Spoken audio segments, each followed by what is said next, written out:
Est-il vrai que les pleurs de la famille font souffrir le défunt dans sa tombe? Voilà une question qui touche profondément le cœur de chaque croyant, car nous avons tous, un jour ou l'autre, perdu un être cher, et nous avons tous ressenti cette douleur immense qui nous pousse naturellement à pleurer. Alors la question qui se pose avec urgence est la suivante. Lorsque nous pleurons la perte d'un parent, d'un frère, d'une sœur, d'un enfant, est-ce que nos larmes, notre chagrin, nos lamentations viennent alourdir le fardeau du défunt dans sa tombe? Est-ce que notre tristesse, au lieu de nous apporter un soulagement, devient une source de souffrance supplémentaire pour celui ou celle qui est déjà parti rejoindre son Seigneur?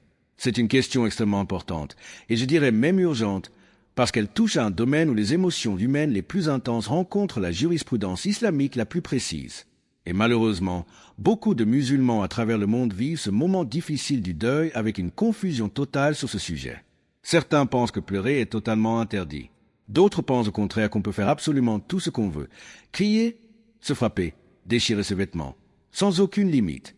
Et entre ces deux extrêmes, la vérité islamique, équilibrée et miséricordieuse comme toujours, se trouve quelque part de précis. Et c'est exactement ce que nous allons éclaircir aujourd'hui avec l'aide d'Allah. Avant d'entrer dans le détail de la réponse, je voudrais que vous compreniez bien le cadre général dans lequel s'inscrit cette question. L'islam est une religion qui prend en compte la nature humaine telle qu'elle est. Allah n'a pas créé l'être humain comme une pierre insensible. Il nous a créés avec un cœur qui aime, qui s'attache, et qui par conséquent souffre lorsqu'il perd ce qu'il aime. Le prophète, que la paix et la bénédiction soient sur lui, a lui-même pleuré. Il a pleuré la mort de son fils Ibrahim alors qu'il était jeune enfant. Il a pleuré la mort de sa fille. Il a pleuré devant la tombe de sa mère.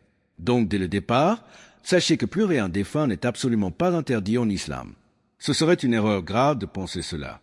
Ce qui est encadré, ce qui est réglementé, ce sont certaines formes d'expression du deuil qui dépassent les limites fixées par la charia, et c'est précisément là que se situe la nuance essentielle de notre sujet d'aujourd'hui.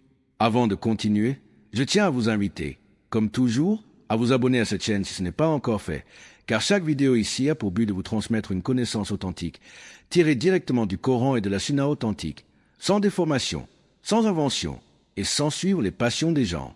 Likez cette vidéo si elle vous est utile, car cela permet à d'autres personnes de la découvrir et d'apprendre aussi. Et partagez-la, car peut-être qu'une seule personne, en la regardant, va corriger une erreur qu'elle commettait depuis des années sans le savoir, et cela vous sera compté comme une bonne action continue. Inch'Allah. Maintenant, entrons dans le cœur du sujet, avec les preuves tirées du Coran et de la Sunna. Le point de départ de toute cette discussion se trouve dans un hadith authentique rapporté par l'imam Al-Bukhari et l'imam Muslim dans leurs deux recueils authentiques, ce qui donne à ce hadith un niveau de fiabilité extrêmement élevé. Le messager d'Allah, que la paix soit sur lui, a dit « Le mort est puni à cause des pleurs de sa famille sur lui ». Ce hadith, à première vue, peut sembler très dur, voire même choquant pour certains. Comment se fait-il que le défunt, qui n'est plus responsable de ses actes, qui ne peut plus rien contrôler, soit puni à cause du comportement des vivants qui restent après lui? Cela semblerait contredire un principe fondamental de l'islam, à savoir que chaque âme ne portera que le poids de ses propres actes. Comme Allah le dit dans le Coran, nul ne portera le fardeau d'autrui. Cette parole se trouve répétée à plusieurs endroits dans le livre d'Allah, notamment dans la sourate Al-Rahim, la sourate Al-Isra et la sourate Fatir. Alors comment concilier ces deux textes qui semblent, à première vue, se contredire? C'est ici que la compréhension approfondie des savants devient absolument indispensable, et c'est exactement ce que je veux vous transmettre aujourd'hui. Les savants de l'islam, en étudiant l'ensemble des hadiths sur ce sujet et en les croisant les uns avec les autres, ont dégagé une explication précise et cohérente. Il existe en réalité un autre hadith, également authentique, qui vient préciser et éclairer le premier. Le prophète, que la paix soit sur lui, a dit, selon la version rapportée par Al-Bukhari, « Celui sur qui on pleure est puni à cause de ce pleur, si celui-ci fait partie de ses habitudes. » Et dans une autre version, il a précisé que ce qui est visé, c'est particulièrement le fait que le défunt, de son vivant, avait l'habitude de recommander à sa famille de pleurer bruyamment sur lui après sa mort, de se lamenter en énumérant ses qualités de façon excessive, ou bien qu'il n'avait jamais interdit à sa famille de le faire, alors qu'il savait pertinemment qu'ils avaient cette habitude pré-islamique des lamentations excessives. Il faut ici comprendre le contexte historique et culturel dans lequel ce hadith a été prononcé. À l'époque pré-islamique, connue sous le nom de Jahiliya, les Arabes avaient pour habitude, lors d'un décès, d'organiser de véritables cérémonies de lamentation extrêmement bruyantes et excessives. Les femmes se griffaient le visage, se frappaient la poitrine violemment, déchiraient leurs vêtements, criaient des paroles de désespoir et parfois même remettaient en question la volonté d'Allah à travers des paroles de révolte contre le destin. Ces pratiques s'appelaient en arabe « Oniya, c'est-à-dire les lamentations funèbres organisées, souvent accompagnées de professionnels du deuil qui étaient payés pour pleurer bruyamment et chanter des complaintes funéraires exagérées. L'islam est venu réformer profondément ces pratiques, non pas pour interdire l'expression naturelle de la tristesse, mais pour interdire ces excès qui reflètent en réalité une forme de révolte contre le destin d'Allah, une forme de désespoir qui contredit la foi en la prédestination, et une mise en scène du deuil qui n'a plus rien à voir avec une tristesse sincère et sereine. Ainsi, lorsque le hadith dit que le défunt est puni à cause des pleurs de sa famille, les savants comme l'imam An-Nawawi, dans son commentaire du Sahih Muslim, expliquent clairement que ce châtiment ne concerne que deux catégories précises de défunts. La première catégorie concerne celui qui, de son vivant, a explicitement recommandé à sa famille de faire ses lamentations excessives après sa mort, en lui disant par exemple « Quand je mourrai, pleure-moi bruyamment, déchire tes vêtements, frappe-toi la poitrine devant les gens. » Dans ce cas, le défunt porte une part de responsabilité parce qu'il a lui-même initié et encouragé ce comportement qui est contraire à la loi islamique. La deuxième catégorie concerne celui qui savait que sa famille avait cette habitude des lamentations excessives de l'époque pré-islamique et qui, ayant le pouvoir de le leur interdire de son vivant, ne l'a pas fait. Son silence, sa négligence face à une pratique qu'il savait interdite, devient alors une forme de complicité qui engage sa responsabilité. En revanche, et c'est ici le point absolument essentiel à retenir, si la famille du défunt pleure de manière naturelle, sincère, sans lamentation excessive, sans crise organisée, sans révolte contre le destin, et que le défunt lui-même, de son vivant, n'a jamais recommandé ni toléré sciemment de telles pratiques, alors ce défunt n'est absolument pas puni à cause des larmes versées sur lui. Ces larmes sont même, dans ce cas, une preuve d'amour et de miséricorde, des sentiments qu'Allah a lui-même placés dans le cœur humain et qui ne saurait punir. Voici maintenant une preuve concrète, magnifique, qui illustre parfaitement ce principe. Il est rapporté que le prophète, que la paix soit sur lui, était présent lors de la mort de son propre fils, Ibrahim. Les compagnons ont rapporté que les yeux du prophète se sont remplis de larmes en voyant son fils rendre l'âme. Abd ar-Rahman ibn A.W., qui était présent, lui a alors demandé avec étonnement, « Toi aussi, ô messager d'Allah, tu pleures ?» Et le prophète lui a répondu par ces mots magnifiques, rapportés dans le Sahih al-Bukhari. « Cela, c'est de la miséricorde. » Puis il a ajouté, « L'œil verse des larmes, le cœur est attristé, mais nous ne disons que ce qui plaît à notre Seigneur. En vérité, ô Ibrahim, nous sommes affligés par ta séparation. » Ce hadith magnifique nous enseigne une leçon fondamentale. Les larmes ne sont pas condamnables. Ce qui est condamnable, c'est de prononcer des paroles qui contredisent la foi en la prédestination d'Allah, comme se révolter, remettre en question la sagesse divine ou maudire le destin. Nous voyons donc que le prophète lui-même, le meilleur des créatures, a pleuré, et ses larmes ne sont en aucun cas devenues une source de souffrance pour son fils défunt, parce que ces larmes étaient accompagnées de soumission totale à la volonté d'Allah et non d'une révolte contre le destin. Poursuivons maintenant notre approfondissement de ce sujet essentiel, avec des preuves supplémentaires et des applications concrètes pour votre vie quotidienne. Il est important de bien distinguer, dans la terminologie islamique précise, entre plusieurs termes qui sont souvent confondus par les gens ordinaires, mais que les savants ont clairement différenciés. Le premier terme est al-buka, qui signifie simplement pleurer, verser des larmes. Ce comportement est permis, et même le prophète l'a pratiqué, comme nous venons de le voir. Le deuxième terme est al-hazan, qui signifie la tristesse intérieure, le chagrin du cœur. Ce sentiment est totalement naturel, humain, et n'est aucunement interdit. D'ailleurs, le Coran lui-même mentionne que le prophète Yacoub, sur lui la paix, a pleuré la disparition de son fils Youssouf jusqu'à en perdre la vue, comme Allah le rapporte dans la sourate Youssouf, et ses yeux blanchirent de tristesse, et il était accablé de chagrin contenu. Ce verset nous montre qu'un prophète d'Allah a vécu un chagrin d'une intensité extraordinaire, sans que cela ne soit condamné par Allah dans le Coran. Le troisième terme, qui lui est strictement interdit, est « oniya », c'est-à-dire les lamentations funèbres organisées, bruyantes, souvent accompagnées de chants funéraires, de cris répétés, et parfois même de femmes engagées spécialement pour pleurer publiquement contre rémunération. Le prophète a dit clairement, selon un hadith rapporté par Muslim, celle qui se lamente bruyamment, si elle ne se repent pas avant sa mort, sera ressuscitée au jour de la résurrection portant une tunique de goudron et une cotte de mêle de Galles. Cette parole extrêmement forte montre à quel point cette pratique est sérieusement condamnée en islam, non pas parce que la tristesse est interdite, mais parce que cette mise en scène excessive du deuil reflète souvent un manque de patience et de soumission à la volonté d'Allah. Le quatrième comportement strictement interdit est le fait de se frapper le visage, de déchirer ses vêtements ou de prononcer des paroles qui remettent en cause la sagesse divine, comme dire par exemple des paroles de désespoir extrême ou des invocations contre le destin.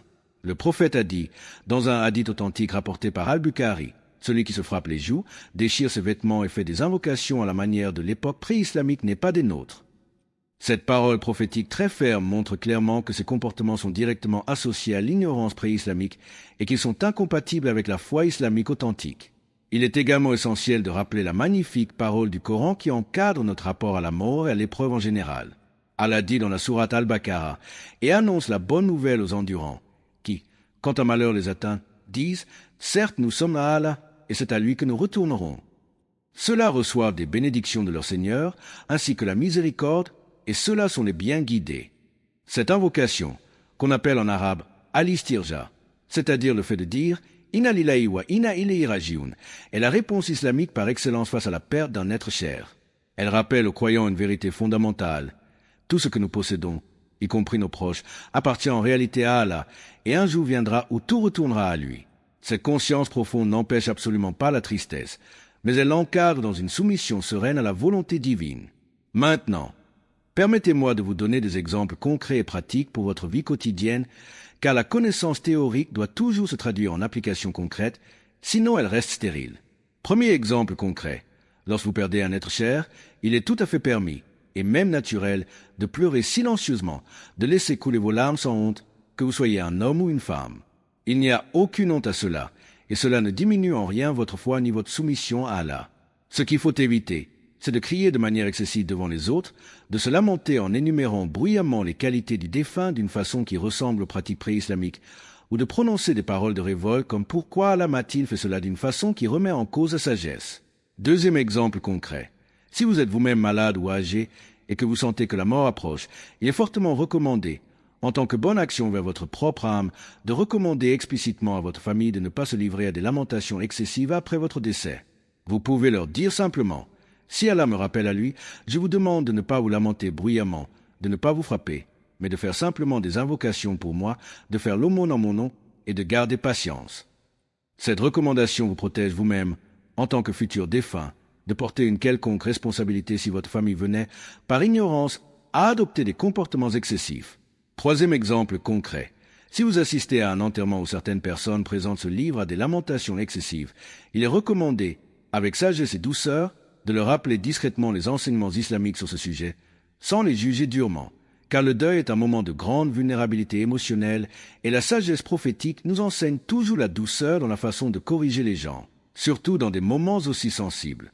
Quatrième exemple concret.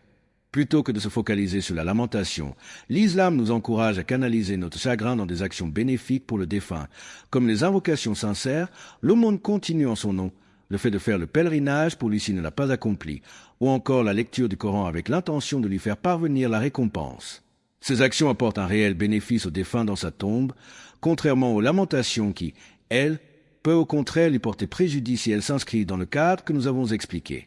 Il faut aussi souligner, et c'est un point extrêmement important sur lequel plusieurs savants contemporains insistent, que ce hadith sur la punition du défunt à cause des pleurs de sa famille ne doit jamais être utilisé pour culpabiliser injustement les familles endeuillées qui pleurent normalement et sincèrement leurs proches, sans lamentation excessive.